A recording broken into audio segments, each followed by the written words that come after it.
You've spent your whole life fighting for recognition, for peace, for a person who will never love you back. Now, look up. The moon has turned red, and for the first time in your life, the struggle is over. Madara Uchiha calls this salvation. But from a biological perspective, you aren't being saved. You are being archived. This is what it actually feels like to die inside the Infinite Tsukuyomi. The moment the light hits your retina, your brain experiences a neurological overload. This isn't a normal dream. In a standard REM cycle, your brain is disorganized. Here, the Rinne Sharingan acts as a high-speed external processor.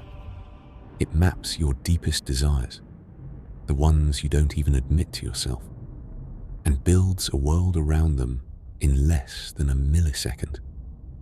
Because of time dilation, you can live an entire 80-year life before your body even hits the ground.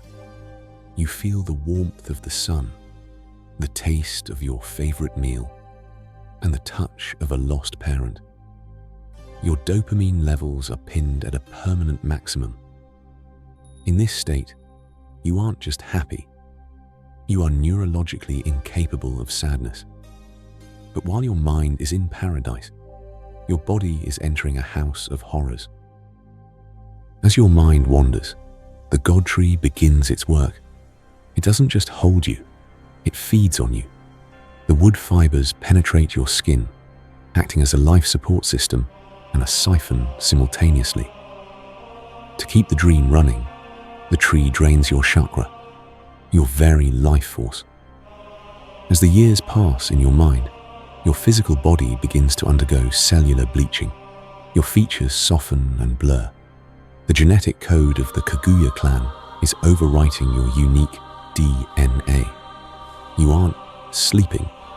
You are being digested. You are slowly being converted into a White Zetsu, a mindless, organic soldier with no memory of the life you're currently living in your head. This is where the philosophy of the void meets the reality of the trap. Madara argued that a fake peace is better than a real war. But there is a price. In the Infinite Tsukuyomi, there is no identity. If everyone gets exactly what they want, no one is ever challenged. Without conflict, there is no growth. Without growth, the soul becomes stagnant. You aren't a person anymore. You are a loop of data. When the God Tree finally finishes the conversion, the you that entered the dream is officially dead. The White Zetsu that crawls out of the cocoon 1,000 years later won't remember your name, your face, or the paradise you died for. So, I have to ask you, if you could choose the perfect lie right now, knowing your body would become a husk for a cosmic tree, would you do it? Or is the pain of reality the only thing that actually makes you real? Most of us like to think we choose the truth, but the Infinite Tsukuyomi is a solution to the greatest flaw in human design, the hedonic treadmill. In 1974, philosopher Robert Nozick proposed the experience machine. He asked, if scientists could stimulate your brain to make you think you were finding love or achieving greatness, and you couldn't tell the difference, would you plug in?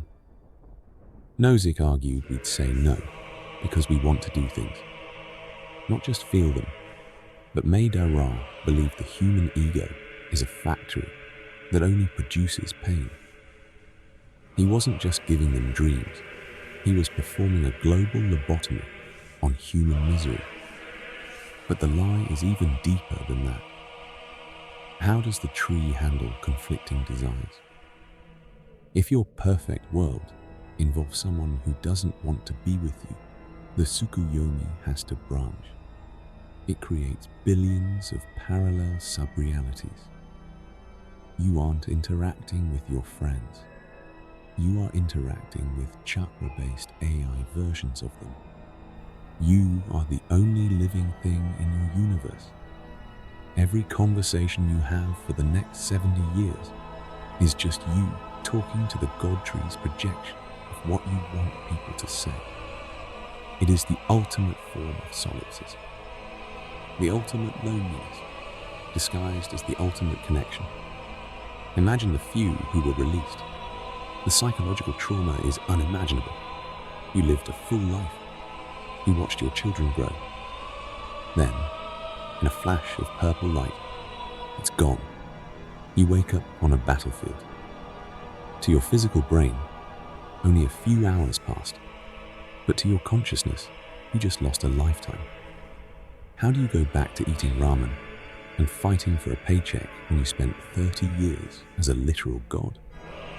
Madara Uchiha didn't save the world. He just gave it a very beautiful funeral. He traded our evolution for our comfort. In the end, the Infinite Tsukuyomi is a mirror. It shows us that our greatest desire is to escape reality. And our greatest fear is that one day we might actually succeed. Hit the like button and let us know.